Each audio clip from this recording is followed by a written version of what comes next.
Today we'll be reviewing our favorite entertainment from the summer of 2023, and we'll be discussing melatonin. This is Doctor versus Comedian.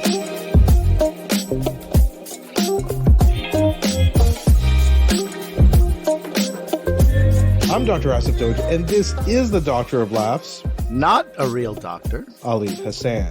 Every episode I pick a topic for Ali from comedy and entertainment, and I question him about it. Then Ali picks a topic from medicine and health and grills me on that topic. Today, Ali and I will each discuss our favorite entertainment from this past summer.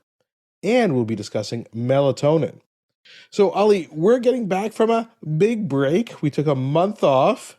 Yeah, and if people are wondering why you take time off, just listen to Asif's voice. Listen to his energy. I've known him my entire life, never heard this type of energy. You sound renewed and refreshed. Yeah, I mean, the bad news is I was sick for a lot of that time that we were off, so... Well, keep doing it. It's working for you. Whatever it is, continue it. Keep on getting ill and sick. Did you do anything interesting? No, and that's okay. You know, it's weird to say no because we spent so much time with kids' sports. Mm-hmm. Soccer tournaments and baseball tournaments and then like the hockey here. I just don't know how I became this person. This is not me. It's not what I wanted out of my life, but the kids are happy. I had a lot of time at home compared to most summers and it was good. And full disclosure, everyone, I saw Asif Doja in the summer, in the flesh. Mm-hmm. I saw you in the flesh. Not a lot of people like to see you in the flesh. Yep. It's but we did. Asif lowered himself to coming to Southern Ontario. Are we Southern? Southwestern Ontario? Whatever this is. Toronto. Yeah. We saw you and your family in the hood. That was nice. That's how bad the summer was that was a highlight. Huh? Just joking, obviously. No, really nice to see you guys. And it was a really at-home type of summer. And for me, I think that's what the doctor ordered. That's good. Not a real doctor. Yeah. No, excellent. Did you go? You've traveled? You've been around? Yeah. No? So I went to Pittsburgh, sexy Pittsburgh. To the U.S. for my cousin's wedding. I didn't see him, but my uncle and aunt saw him. Mike Tyson was staying at the same hotel we were staying at. So we got a picture of that. And then on my way out, flying out, I saw Kurt Angle. Do you know who Kurt Angle is? In the airport. A wrestler. Yeah, he's a wrestler. He's a former real... Yes, a former real wrestler, Olympic. Oh, yeah, he's a gold medalist. Yeah, and I know that because he would wear the... Is it called a unitard? Yeah. What is that thing called? Yeah, he would wear that thing in the... Which very few wrestlers... Singlet, I guess, is what they would call it in wrestling. Yeah, so he's a real wrestler. There was Andre the Giant, and there was Kurt Angle. Those are the singlet guys, as far as I know. Yeah. I know that's a huge gap. That's probably incorrect. Andre the Giant had one strap. Kurt Angle had two. So, yeah, Kurt Angle's a real gold medalist for the Olympics. He won 2 gold medals. That must have been exciting for you. I don't know if everyone knows you're a massive wrestling fan. Yeah, I didn't talk to him, though, because he was with his wife and his daughter, and I thought, you know what, I'll just leave him. And you were too busy giggling to yourself in a panic anyway? Yeah, probably? He was actually had a huge opioid addiction, which he's overcome. So anyway, so that's it. And then... Way to bring it down. We were just talking about something exciting, and then you got to bring up opioid addiction. That's right. And shortly, I will be going to Copenhagen for a conference very soon. I can report back about that. Yeah. Are you going to eat at one of the best restaurants in the world? Is it still open for a little while? Yeah, Noma is closing, right? It's closing in 2024, but yeah, I'm going with my friends, so I can report back to you. Maybe I'll report back on your other podcast. Oh, yeah. Please do. This podcast is delicious. Asif will remind me is the name. And we just talk about food and drink as much as our hearts will allow us to. And yeah, we'd love to have you talk about that. That's fantastic. Yeah. And then we could talk about there's a lot of things about is fine dining over, right? So maybe we can do that. Anyway, you talk to your co-host about that. But let's also segue into talking about the rest of our summer, which is the entertainment we consume this summer. So shall we get on with that, Ali? Why not?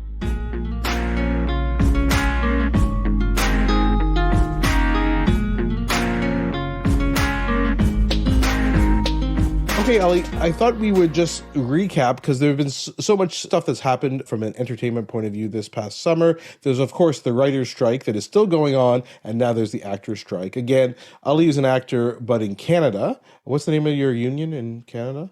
Our union is called ACTRA. ACTRA, okay. So with a C, and in the U.S. it's AFTRA or SAG-AFTRA. It's two different unions, but I believe they operate as one for our purposes when we talk about the strike. Mm-hmm. So SAG-AFTRA is. So you're not on strike right now. I'm not. And in fact, a show that I have, I'm not on strike, a show that I'm on, Mm-hmm. Run the Burbs, is now airing in the U.S. on the CW. Right, because they need content. Yeah. Yeah, which might be something we see more of for that exact reason. Yeah. Okay. Well, anyway, so we're not going to talk about the writer's strike, but that's an actor's strike. Well, but that's because we obviously have. Yeah, as we've well. talked about the writer's strike before. And actor's strike, again, it's harder for Ali because he's not part of that union. But maybe we'll see in a couple months if it's still going on. We could talk about the long-term effects of that. But interesting, a bunch of television shows came out this past summer, a bunch of movies that I'm going to talk about. Ali will talk about some other entertainment he's consumed. But a lot of stars can't do any press for these, which is very interesting, right? That's part of the agreement on the strike, is that they're not going to do interviews. And I think you could maybe do an interview talking about other things, but you can't talk about current projects you're working on. So they're relatively strict about that. So, I thought we'd just go on and talk about some of the things we've seen. This will be spoiler filled. I'm just going to tell people that. Not huge spoilers. I'm not going to ruin things for you. So I'm going to talk about a couple movies I saw and some TV shows, and then Ali will do the same for some of the entertainment he's consumed. So, starting off, Ali, I know everything I'm going to talk about, I know Ali hasn't seen except for maybe one show that we'll talk about that I finally caught up on after about a year of it being out. So we'll get to that at the very end. But in terms of movies, I saw Oppenheimer. So Oppenheimer was seeing the double bill of Barbie and Oppenheimer. I have not seen Barbie yet. Oppenheimer. Why was it billed as a double bill? Why was it Barbenheimer? What was It that was all about? it was like a social media kind of thing that people said, just go see this as a double bill because they're so diametrically different, right? In the end, it sounds like they're both very good movies. And so I think it's good. And it's really helped the box office of both movies. Both movies have easily surpassed other movies like Mission Impossible and the new Indiana Jones movie. And certainly things like The Flash. It's great, I think because again, these are just well-made movies. So I think that's a lot of fun that they did this. Oppenheimer is an interesting movie.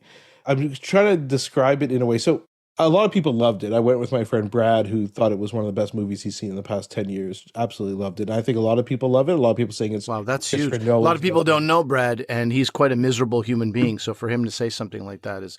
Just kidding. Hi, Brad. I'm a big fan of Brad's.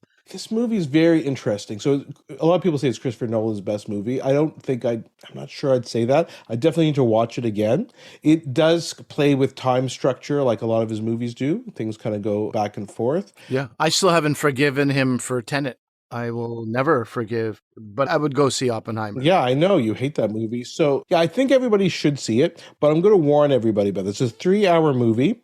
And at the end of the first 2 hours, which this is a bit of a spoiler, that end of the 2 hours culminates with the atomic bomb being detonated. And then slowly after that, they don't show it, but they talk about then the subsequent bombings of Hiroshima and Nagasaki. And after that point in the movie, I thought to myself, this is one of the best movies I've ever seen in my life. It is so good.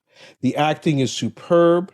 Everybody's great. Cillian Murphy is excellent. Matt Damon, Emily Blunt, just so many good. And of course, Robert Downey Jr. is basically everybody saying this is his return to actually acting, right? We forget he's an excellent actor because he's just been doing Marvel movies. What? For the past. I thought Tropic Thunder was his return to excellent acting. Tropic Thunder is amazing. Probably cannot make that movie anymore. You can't, but like the multi-layered character that he played, it's insane. Anyway, that's for another time. So I think this is going to be, so much of it was good, but the problem is there's another hour of the movie afterwards. And this would be a perfect movie. Ali knows this. In India and Pakistan, when they have movies, when they show movies in the movie theater, they always have an intermission. Right? This would be a perfect movie to have an intermission in. And I would suggest... You get your samosas, you get your chai, you load up on stuff that is very not movie-friendly. Yeah, popcorn would be ideal. Yeah. But you get your chaat papri. Yeah, and then you would go back and watch the other hour of the movie. In fact, I'm going to watch it with my wife because she does want to watch it. She really loves Matt Damon and Robert Downey Jr., so I think we will see it for that. But I'm going to suggest to her we watch the first 2 hours, stop it, and then the next day watch the last hour. I think it would be a much better experience. And I think it would have been I wonder if it would be a better movie if he didn't jump around in time so much and just did it linearly.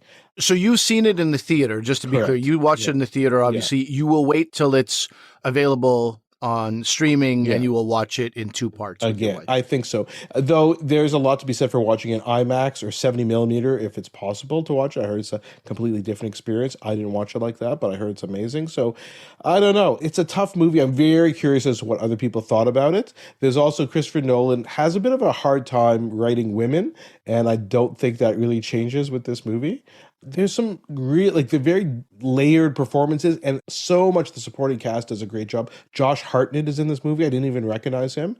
I thought he kind of dropped off the face of the earth, so he's in this. Where do we know Josh Hartnett from? He was I don't know, kind of a heartthrob in the late 90s, early 2000s. I remember, I don't know those movies, but that's exactly how I would describe him. Just a sexy Channing Tatum. Yeah, exactly. Good looks. Then now he's just playing a middle-aged guy. It's great, I thought. Emily Blunt's character, I think, doesn't have that much to do, but she's very good in the movie. So anyway, that was Oppenheimer. I saw Indiana Jones and the Dial of Destiny, which is a fun movie. I suggest people kind of go see it if they like Indiana Jones. I like the one thumb semi up. I suggest people maybe go see it. What a half-hearted. I think it's fun. Phoebe Waller-Bridge is in it, and we all love her. She's hilarious from Fleabag and many other things. I think she's really good in it. It's nice to have kind of some closure for Indiana Jones. I think it's a good movie. I don't think they embarrass themselves with it. So I think that's a lot of fun. And then the other movie I'll mention that I saw is The Flash, because it's a bit more controversial in terms of The Flash. So this is a DC movie, based on the comic book character The Flash, played by Ezra Miller. And Ezra Miller has had a lot of issues recently that have been in the press.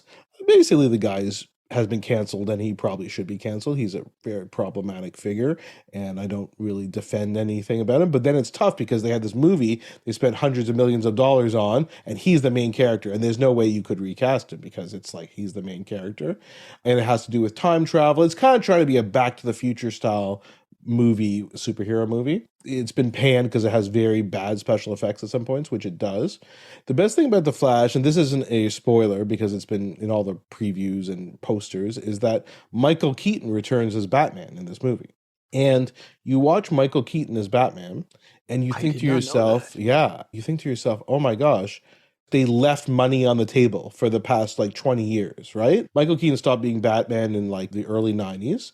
Yeah, I understand he was doing other things, but since about 2000, and he's had a career resurgence in more dramatic movies and TV shows, as we've talked about on the podcast. He's been in Birdman, he's been in Dope Sick, lots of other things.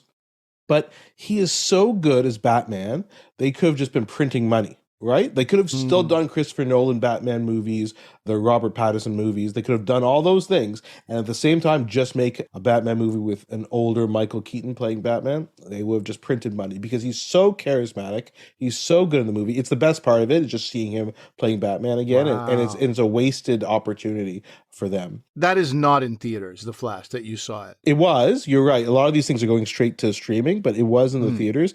But it's going to be on streaming probably within the next couple weeks because it didn't do very well, lost money.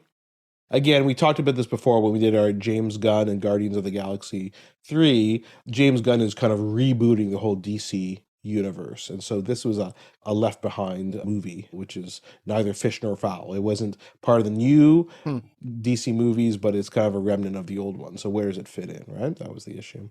And then in terms of TV shows, a lot of the ones I watched this summer were kind of returning ones. We talked about The Bear on a previous episode. I finally caught up with season 2 of The Bear, which is so good. It's such a fun show. It is great. This season focuses on them opening up their fine dining restaurant.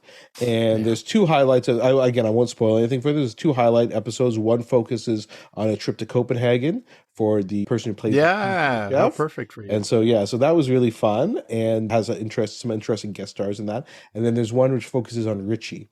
And he learns how to do staging. Is it called staging? Stage, right? In a restaurant, is that what it's called? I don't know. Yeah, I don't know. I've never heard it as staging, the English word. But maybe they do say that. But stage, stage. That kind of position. And he goes to a fine dining restaurant to learn that. And it's just one episode devoted to Richie. And then you realize Richie, who is probably my least favorite character in the first season, is amazing. You totally love him by the end of it. It's a really good episode. So he's a phenomenal actor. And that is why he's your least favorite. That's too. right, because he's doing a good job. Right? Exactly. Yeah. Exactly.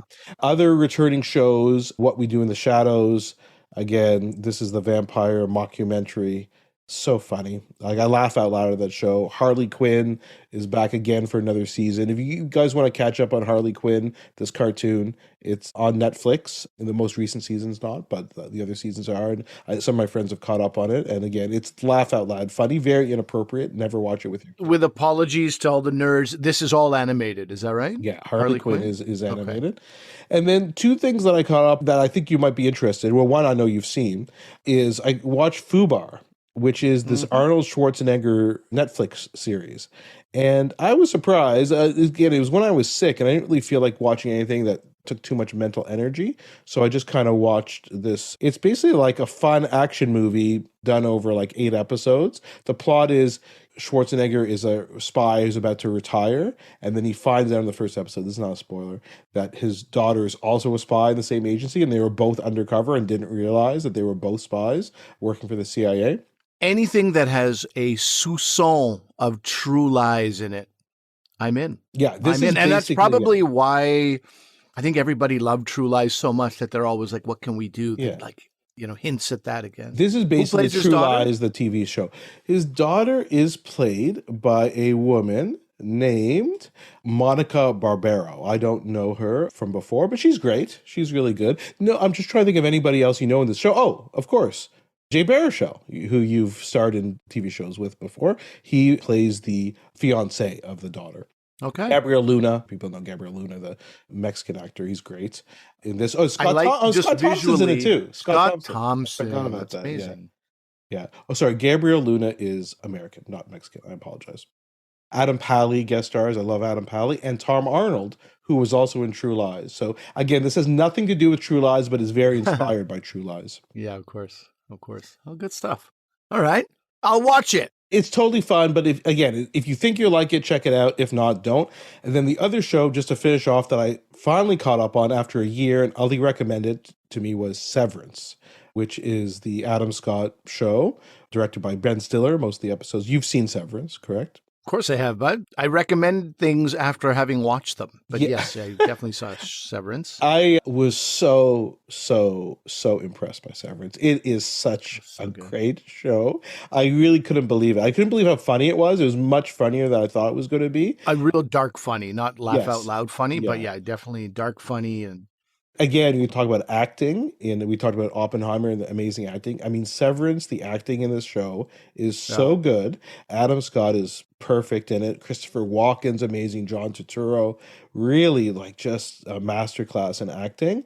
I do think Adam Scott should probably win the Emmy for Best Actor, but it's such a great show. And the thing I really like about it, there's lots of mysteries in it, but the show keeps moving forward, and by the end, like, definitely I won't spoil what happens in the last episode, but like the house of cards falls down, and then you really want to know what happens next season. Now, of course, things are delayed because of the writer's strike and the actor's strike, so we probably won't see that the next season of Severance till 2024, I would think. But anyway, so that was good. So finally I got around to watching one of Ali's recommendations from before. So that's it for me, Ali. What about you? What have you consumed this? Definitely not as much as you have. Again, your life and your ability to use time in your favor for watching stuff. It's a mystery. I'll be honest, when I was sick, all the shows I mentioned, What We Do in the Shadows, Harley Quinn, Fubar, Severance, those were all during this time I was sick. So I was sick for a couple of weeks. Okay. I really had nothing else to do. So I'll cop to that the other one, and then the other movies I saw in the theater, obviously. I'm glad you mentioned Severance, which is from last year, because that means we can talk about things that we watched this summer that came out before this summer. So I watched a show called The Sopranos on HBO. No, I'm just joking. Imagine. I watched a movie called Casablanca. No, I was sheepish about this. I finished Succession over the summer. I just didn't have the time. I think it came out in early April, late March. And, you spend time with these incredibly compelling characters. I think we talked about this. There's no reason I should like Succession, particularly me, who has a gut-turning reaction to people who are like this. Like you're anti-capitalist, you're anti kind of big business. Yeah, and I'm the corruption that lives in the favors and the nepotism and all this cronies, all this kind of stuff. It's gross. It's absolutely gross.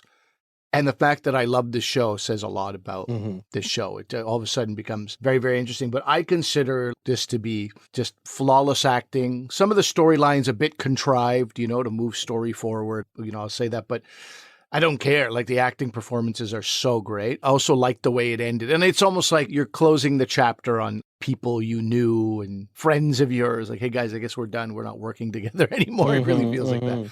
Succession was finalized, and zero spoilers, won't give you any, although the internet will have given you 1,000 already, but that was great. Finished Never Have I Ever. Okay, yeah, I haven't, so no spoilers. I'm still starting. Take it easy. Everybody relax.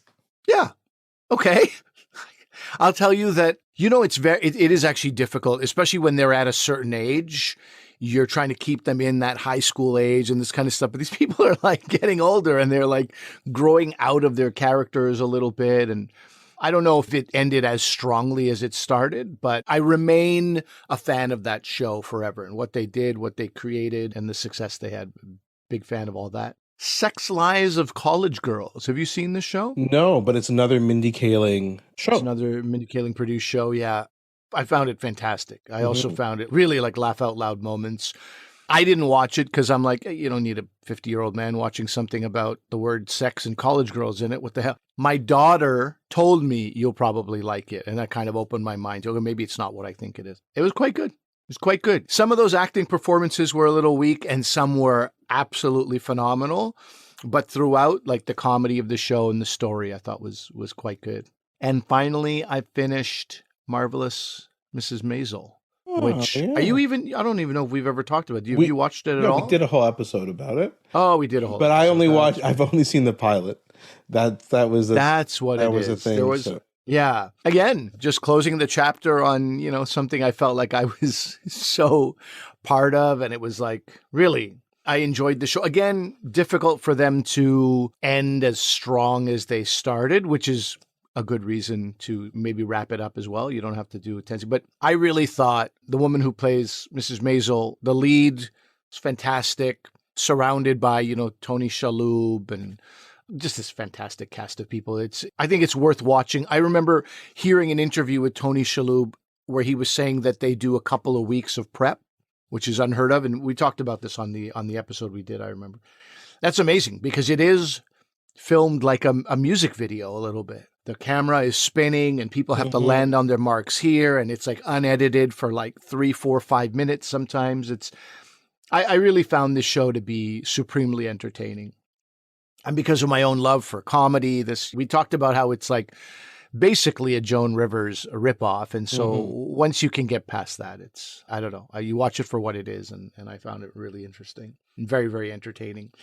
And then finally, just to rub in how I'm better than you, I read a book. I read more than one book, but one book I really want to recommend is a book called A History of Burning, written by Janika Oza, debut author. Really quite phenomenal. Now, for me, I know there's like a personal interest. I really love these stories, but it's a multi-generational saga. A kid who starts in India is kind of conned, and I'm not spoiling anything because that would be in the description of the book, is conned into going to work in East Africa and makes his life and his family's life and, generations are formed. It's the same thing we've always talked about. Like if your dad had not gone to New Brunswick, who would you be today? So it's that whole thing. Like if this guy hadn't come to Uganda, who would his family be? And some might have been better off. Some might have been worse off. And then after Africa, they moved to Canada because they were in Uganda.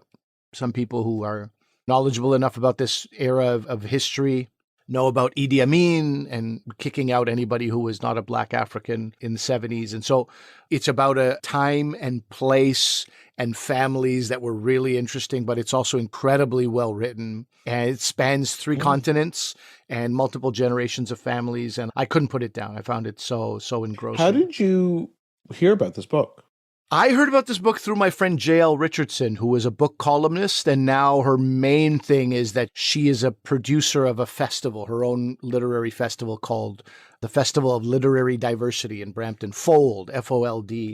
Org is the festival, and I'll give that a plug. She's fantastic. She does amazing work. And she said I might enjoy the book, and she wasn't wrong.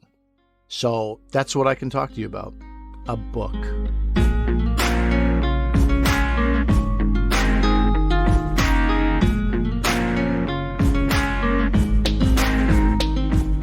Now, let's not leave this episode with you feeling inadequate, Asif. Mm-hmm. I have questions about a product that you know quite well. And I've been wanting to talk about this for some time. Mm-hmm. We're going to talk about melatonin. Mm-hmm. I have taken melatonin once. So I was on the road with a comedian friend of mine. He offered it to me. You know, he took it for a nap. And I've since learned that maybe that's not the best idea. But I'm also and I didn't take a full, whatever it was, pill or capsule. I took a smaller amount. I have a very kind of drug-friendly body. Like, I know a lot of people who they'll have a headache, they'll take some Advil and they'll be like, doesn't even work, doesn't do anything. But any medicine I take usually has the intended effect on me. Mm-hmm. You know, my body, I don't take medicine often, I guess. Maybe that's why. It is not good to react well to melatonin is what I found. Certainly not midday.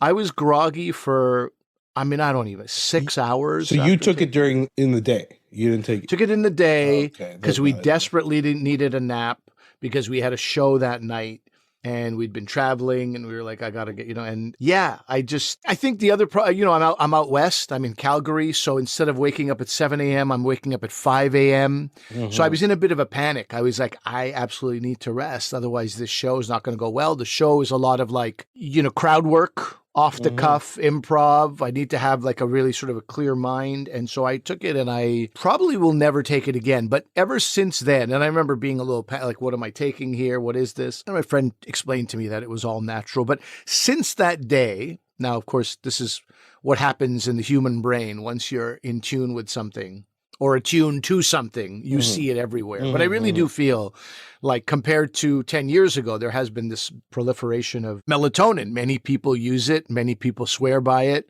I meet a few people who, like myself, are not very interested. But I want to ask you, so first thing, tell me what melatonin is. And is it always a natural substance? Do you have to be careful about how you... Well, yes, very interesting questions. And definitely there's been lots of studies that say its use has been increasing over, say, the past 20 years or so. So definitely you're correct. That's well borne out in studies, what you just said. So it's actually a hormone that we produce in our brains and in our bodies.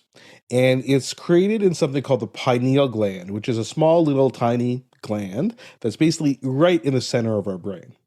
Okay, that's one of the functions of it.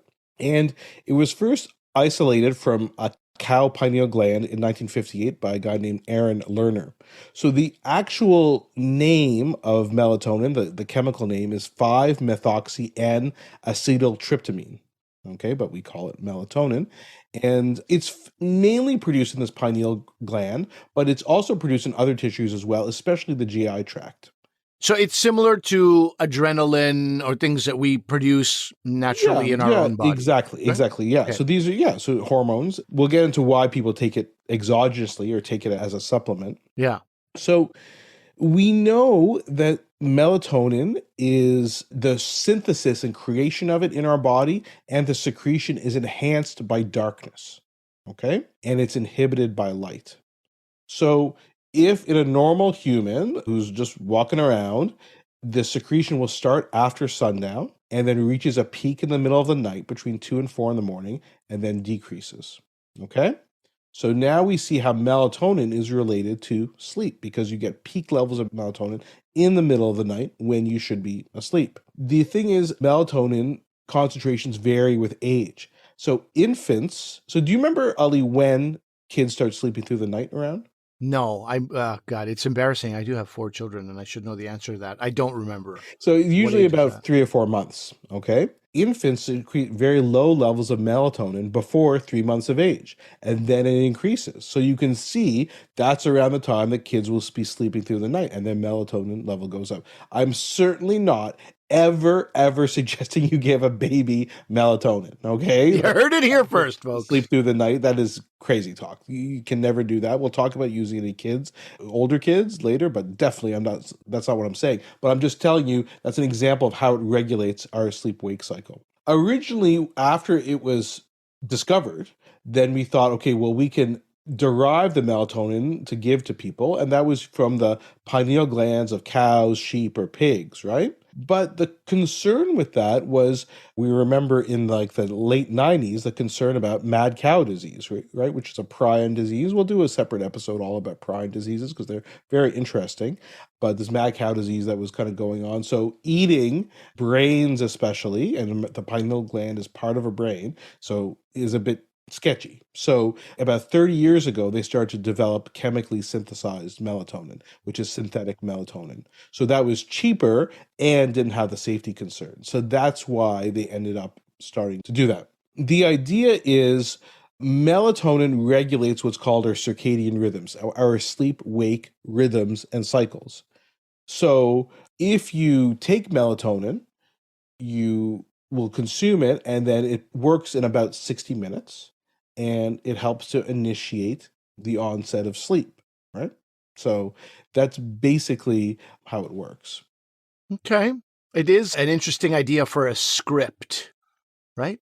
Taking brains of human beings and taking out their melatonin so other people, the rich, the wealthy, can sleep. Yes. Reminds me of a book called The Marrow Thieves, where the marrow of indigenous people was something that was hunted, because now I can't even remember what it did for like wealthy people, wealthy whites. They benefited from this. Yeah. It's a crazy story. But anyway, you're in that world right now, and I encourage you to start writing that script. So just so you know, hold on, the synthetic one is just completely synthetic, made in a lab. Of course. But before you said synthetic, I was like, wait a minute, we got a movie on our hands, bro.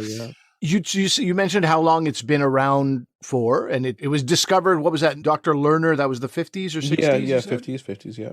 Let's get to why are people taking it now. I can see, given what it offers, people who do shift work, people who do, pardon the pejorative term, but graveyard shifts and stuff like that. You are now trying to sleep at a time where melatonin is not being released, so your body is sort of fighting in. So I can understand that might be something people need based on their shift. But most of the people I know, in fact, the vast majority, are people who just need to go to bed at a somewhere between 10 p.m. and 1 a.m. and melatonin seems to be the way to go. Why is it so prevalent? Is this more a question about society? I think so. I mean, it is something that can work. So the things that we know it works the best for is things like regulating people who have shift work and jet lag. There's a couple other things which I'll mention. But so shift work, you basically have this what's called a delayed sleep-wake phase disorder, which basically you have shifting of your sleep-wake times later than societal norms.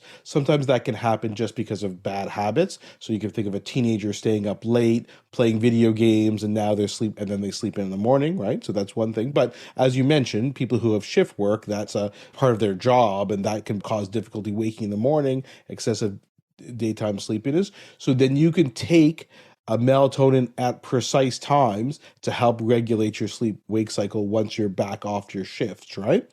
And so that's definitely a good use for it. Another one is jet lag. So there is pretty good evidence. It's still about 20 years old, but where you can eliminate the effects of jet lag in travelers, especially if you're going eastward. And I think Ali and I have traveled enough. You know, when you're going east, especially from North America going east, your body's like destroyed, usually going east. And like when I go to India or the Middle East, it takes me like 24 hours to kind of recover. I'm so fatigued. Going west, so coming back is not as bad, right? Usually you're okay. So especially going east over 5 time zones, it's been found to help, okay? Another use for it is in blind individuals, because we talked about how melatonin, you need to like have these light cues. So your retina and your eye is very linked to melatonin being released. So in blind individuals, you don't have those light cues. So again, they may have a non-24-hour sleep-wake rhythm disorder because they're not getting those cues of the sun rising and setting, right? So because of that, that can help them kind of regulate their sleep. And then the thing that I think people are using it the most for, Ali, is insomnia. We should do a whole episode about sleep. And I think there's some guests I'm going to try and get on. There's some people who definitely know more about sleep disorders than I do. It would be nice to get somebody on to talk about these things. But insomnia, you can take it. I've certainly taken it myself for insomnia, and that's what Ali was implying. Like, I've taken melatonin, my kids have taken melatonin, so I'm not against melatonin at all. But I would say a small dose at nighttime if you're having trouble falling asleep, right? Having trouble falling asleep from insomnia, you could take a small dose, 1 to 3 milligrams.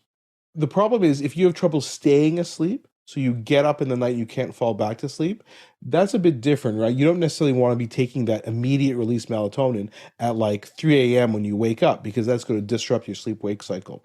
So there's also a slow release melatonin, which releases small amounts over the course of the night that can help you stay asleep. Okay. That's for people who get up repeatedly throughout the night. Yeah, that's right. Now, you may have other reasons for that, like sleep apnea, which we've talked about. Yeah, I would hope you're asking those questions. Somebody says, Right. I'm not you, but any doctor. It's like you find out that somebody's having a dozen tequila shots before bed. Maybe melatonin's not the answer. Exactly. So, okay, you would recommend melatonin to people who are trying to get full nights of sleep. Is that right? Yeah, I think especially if it's shift work or jet lag or Shift work and jet lag, individuals. yes. Yeah, And then people who are struggling to sleep with insomnia. maybe. And then, yeah, possibly. Yeah. Okay, good. That's the right answer. Yeah, Depends on a bunch of things. Yeah. Who else does melatonin benefit, if anybody? Yeah. So there's a lot of other actions that melatonin has.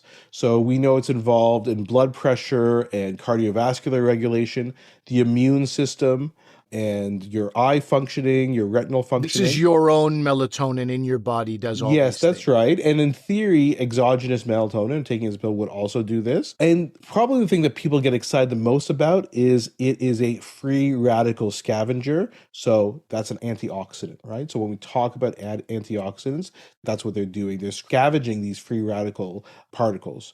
And so that has the potential for offering protective functions against things like neurodegenerative disorders and cancers.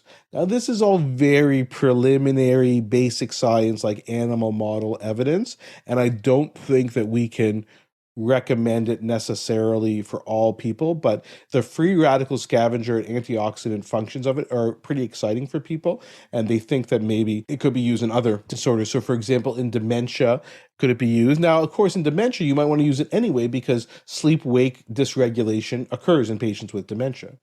We also use a lot in migraine. There's some evidence for using it in migraine, but again, poor sleep affecting migraine, we can see how these things may be related. So it may not be a neuroprotective or antioxidant effect that's going on. The other thing that we use it is in autism. So there have been a lot of patients we see with either a brain malformation or a neurologic problem, especially kids with developmental delay or autism, will have disrupted sleep. And it's very problematic for the patients and for their families, right? Their caregivers. Patients, you ever want to torture somebody, just like disrupt their sleep every single night for like a year, right? It's very difficult. A year? These kids are like, why would they? It's every night, right? So this is why it becomes so difficult for them.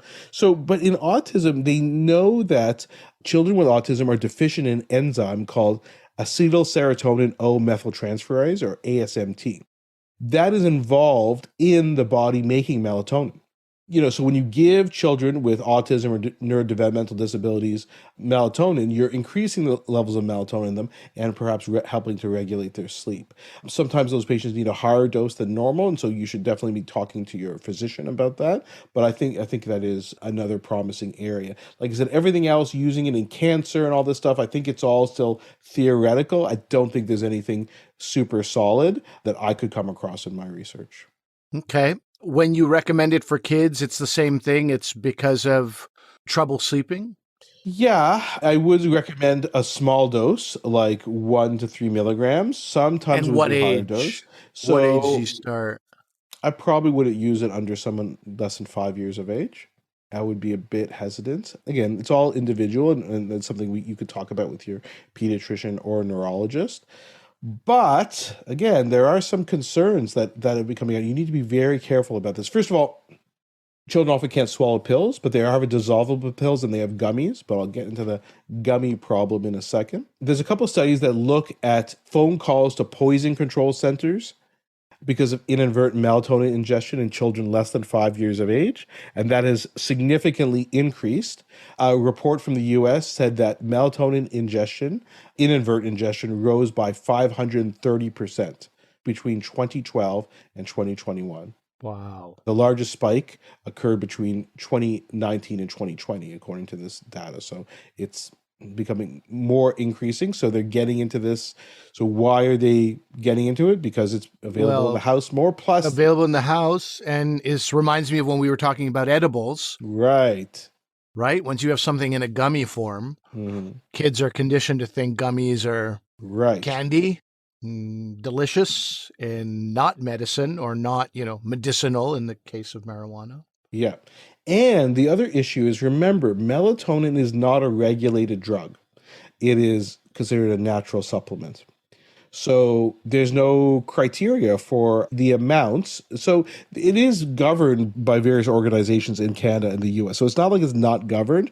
But when studies have been done that looked at the contents of melatonin in them, it can be very variable. One study, which I'll link to, found that it contained, the melatonin that they were studying contained 347% more melatonin that was listed on the actual label. And that was a gummy, because the study was specifically looking at gummies. So you might not be getting you might be getting a huge excess amount. Some of them contain serotonin, which of course serotonin is involved in the production of melatonin, but you shouldn't be just taking serotonin into your body. That could be very dangerous, especially if you're taking too much. And one of the gummies didn't have melatonin. It was just CBD or cannabidiol, like from cannabis.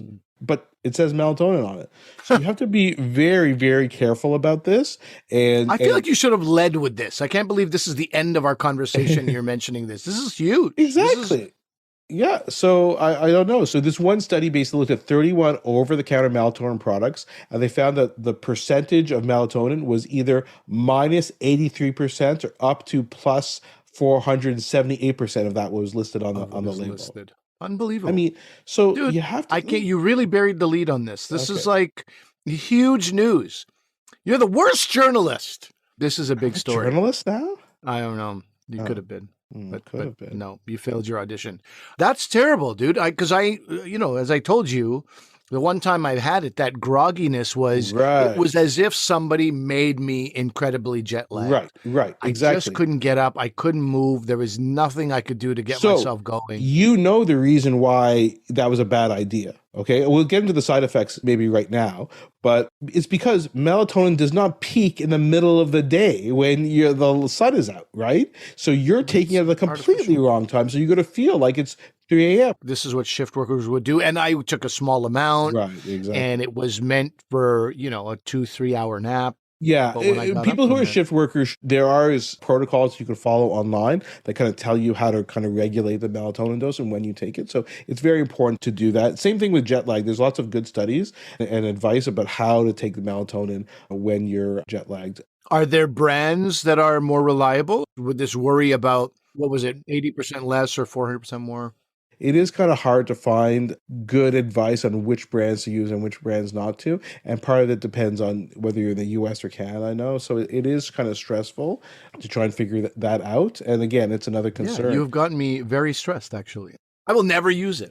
Well, okay, so other side effects, daytime drowsiness is the big one. I do find after I take it, I do feel a bit groggy the next morning. I don't quite feel the same as when I don't take it. So I don't. What about the night of? Could some burglars come into your house and steal the watch out of your side drawer as you sleep? Because it's possible. Like a super deep sleep, I guess is possible. You can get vivid dreams or nightmares. That happens. You can get headache, dizziness, nausea. So I don't know if you had any of those things. Or you can be confused the next day. There is something which my patients ask me about all the time about increasing your risk of seizures. So if you have a seizure disorder, it increases your risk. I don't really find that the evidence is that strong for that. And certainly I haven't found that in my clinical practice. So a lot of patients ask me about that, but I'm like, just take it. I'm not that worried about it. So I don't think personally it has that many side effects, but I think you just have to take it properly and just be a bit aware of what's the brand that you're taking. Is it reputable or not? And could it be something else? Okay, just as we wrap up this conversation, and I'm obviously not going to be taking melatonin. I had a bad experience, and this made it just worse talking to you about it. But there might be other people like me who are also struggling with sleep. What are alternatives to melatonin besides the idea of, getting up early and sort of tiring your body throughout the day, with exercise and meditation exercises? Are there other things? Are there other products out there that you... Yeah, I wouldn't necessarily recommend other products. Certainly, like if you want to go the medication route, your physician can recommend medicines for you, but I honestly wouldn't do that. Red wine and a fat joint? Huh? Oh, God. Doctor's orders. Just so we know the dosing, 5 years old, maybe 1 to 2 milligrams, 6 to 12 years old, maybe 1 to 3 milligrams, and teenagers and adults, you could take 1 to 5 milligrams. Definitely start on the lowest dose possible and increase up. Sometimes the melatonin only comes as like a 3 milligram, but try and find the one that comes as the lowest dose possible. And you can even if it's a pill, you can even half it, You don't need to take that much because, so remember, 1 milligram is kind of the minimum, but when you look at how much melatonin the average adult brain produces, it's 0.1 milligram to 0.9 milligram. So anytime you're taking it in a pill, you're taking more than your body produces. Now, I don't know if we really talked about this. Are we, as though I'm a doctor all of a sudden, does the medical community assume that if you are not sleeping at night, it is because your melatonin is not releasing, like there's something deficient in your melatonin release? Very good question. No, unless maybe you like we talked about patients with autism or people who have actual brain problem, or the children I see, then you could hypothesize there may be a problem with the melatonin. And there is some studies that kind of look at melatonin levels. So, but in general, no. So this is it's kind of answering your first question about what else we can do. Insomnia, in the vast, vast majority of patients, is due to anxiety and stress.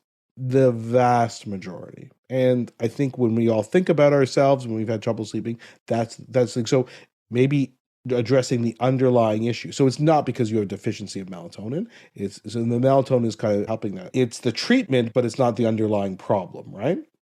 And so maybe you should just address the underlying problem. The other things that you can do is what we call sleep hygiene, right? So sleep hygiene is making sure that you're getting a good amount of rest, because being overtired, so everybody should be getting 8 hours of sleep a night. I know some people can get by with less, but really that's should be the ideal.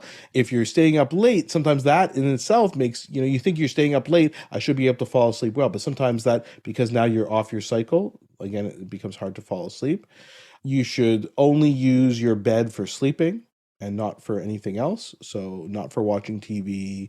Reading is probably fine, but the big issue we have is screens, right? Because we said that light sources will stop or slow melatonin release.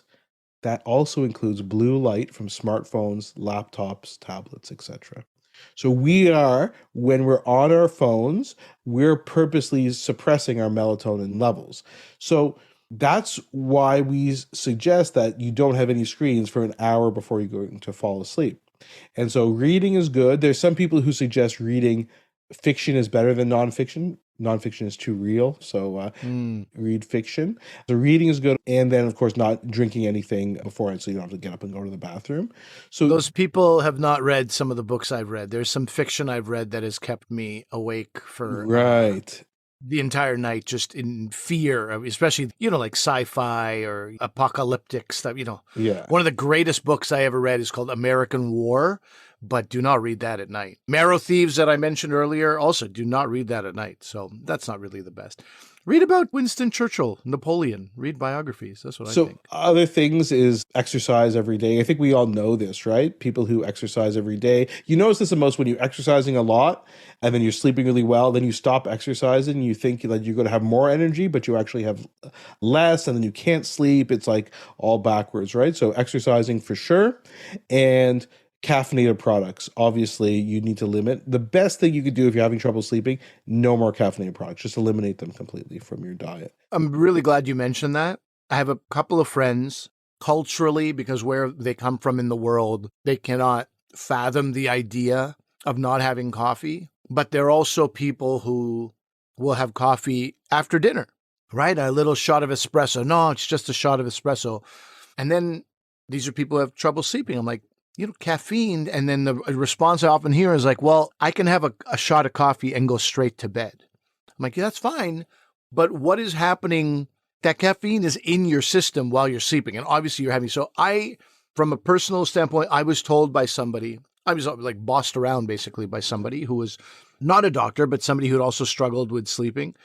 And she said, don't have any coffee after noon. And I was like, well, I usually like by 3 or 4, I'll have my lunch. She's like, noon. I was like, well, and she was like, noon. I was like, okay, take it easy. But I followed that. And as I said to you, I have this drug-friendly body. And so caffeine also is affecting me. And I found once I had a noon cutoff, I slept much, much better. And most of the people who suffer from some type of insomnia, if you're having coffee afternoon, at least give that a try. Like, because most people have that afternoon slump, right? 2 or 3, that's when they're picking up. If you can push through that with some push-ups or some breathing exercise, something, go sprint up a hill for 5 minutes, I know that really helped me out in a huge way. So in summary, Ali, your thoughts on melatonin? Not great is what I'm trying to say, Asif, in case you're not sure what that raspberry sound is.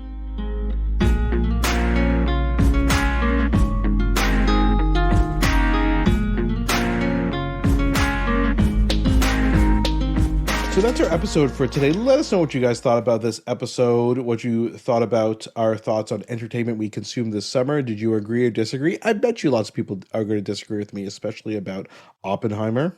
And I think people are going to disagree with you when you said the only thing people should be doing in their bed is sleeping. I think you're going to have some people who have very healthy relationships who are going to reach out to you and be like, you're a sad man. Okay. Anyway, definitely reach out to us with your comments, drvcomedian@gmail.com, drvcomedian on Twitter, Facebook, Instagram. We are everywhere. Ali, anything going on in September? We start filming Run the Burps, season 3, which will come out in January. As I mentioned, it's on the CW in the US. The first season started airing in mid-July or late July. And you'll be getting that second season soon, a season that I'm particularly proud of and really like. And then besides that, standupali.com, and you can see a variety of places where I'm performing, little, literary festivals. I'll be in PEI September 14th, 15th. If we have friends, listeners in Charlottetown, I'll be in Ottawa at the end of September. I'm going to get around. I'm going to get around a little bit. Yeah. Well, remember that although I'm a doctor, I'm not your doctor. Medical issues we talk about for your interest and information only, and they're not medical advice. Please consult your medical professionals for actual medical advice. Thanks for listening. Bye.